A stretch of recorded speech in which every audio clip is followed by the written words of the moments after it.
పశ్చిమ గోదావరి జిల్లా పాలకులలోని ధర్మారావు ఫౌండేషన్ ఆధ్వర్యంలో జరిగిన ఉచిత డిఎస్సి కోచింగ్ ముగింపు వేడుకలు అంబరాన్నంటాయి.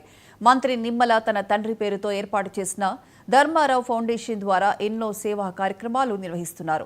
అందులో భాగంగా దాదాపు 50 లక్షలకు పైగా ఖర్చు పెట్టి నియోజకవర్గ పరిధిలోని సుమారు 800 మందికి 110 రోజుల పాటు శిక్షణ ఇప్పించారు. రాష్ట్ర ప్రభుత్వం నిర్వహించబోయే డిఎస్సి పరీక్షల్లో ప్రతి ఒక్కరూ విజేతలుగా నిలిచి ఉపాధ్యాయ ఉద్యోగాలు పొందాలనే ఆకాంక్షతో అవనిగడ్డ ప్రగతి కోచింగ్ సెంటర్ నిర్వాహకుడు పూర్ణ సారథ్యంలో శిక్షణ తరగతులు నిర్వహించబడ్డాయి.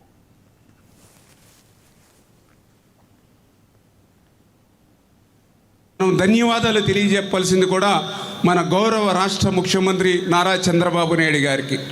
ఎందుకంటే మీ అందరికీ తెలుసు, గత 5 సంవత్సరాల్లో డిఎస్సి అన్నారు, మెగా డిఎస్సి అన్నారు, డిఎస్సి లేదు, మెగా డిఎస్సి లేదు, 5 సంవత్సరాలు అట్లా అయిపోయినటువంటి పరిస్థితి.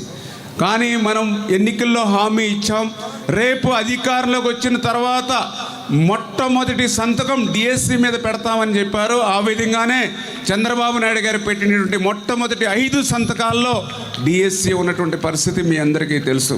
అదేవిధంగా నారా లోకేష్ బాబు గారు కూడా మొన్న జనవరిలో కూడా చెప్పారు, ఖచ్చితంగా వచ్చే విద్యా సంవత్సరానికి ముందే డిఎస్సి పరీక్ష నిర్వహిస్తాం, 16,000 పోస్టులు పైబడి ఏవైతే ఉన్నాయో వాళ్ళందరినీ కూడా వచ్చే విద్యా సంవత్సరానికే టీచర్లుగా తీసుకుంటామని ఏదైతే మాట ఇచ్చారో దాన్ని నిలబెట్టుకునేటువంటి విధంగా నోటిఫికేషన్.